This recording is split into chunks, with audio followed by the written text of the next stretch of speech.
Silke put her hands in front of her face. She sniffed her fingers, pushed her nose into the crook of her elbow, and then under her armpit. The smell of home was gone. Her skin smelled of earth, sweat, and dried-up rabbit's blood. No matter how hard she scrubbed, the smell wasn't going to go away. Without soap, she'd never get clean.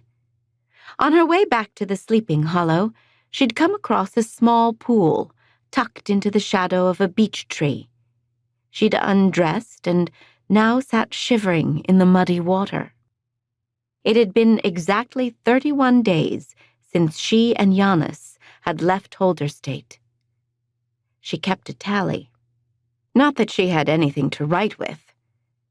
She stored the days in her head, and every morning when she woke up, she added another day to the total. She'd lost track of how many rabbits she'd skinned.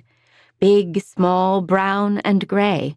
They all tasted the same once Janis had spit-roasted them, burnt on the outside and not cooked enough on the inside. Today, she'd taken 2 from her snares, a fat buck and a scraggy rabbit that looked old and sinewy. She'd come close to leaving the skinny one behind, but they couldn't afford to be choosy. They needed meat for tonight and for tomorrow's journey, and every little bit helped. A jay flew up, wings flapping. A squirrel scurried up a low-hanging tree branch. A few leaps, and it had vanished behind the trunk. Silke had never caught a squirrel. She'd never tried. At least half of it was tail, which didn't leave much else, not enough to be worth the effort. Soon it would be getting dark. Silke stepped out of the water and dried herself with her shawl. She dressed quickly. Stockings, grubby underwear, and a dress with not enough buttons for the buttonholes, so that after she buttoned the bodice at an angle, she had to begin all over again. She was on the last buttonhole when she heard a rustling.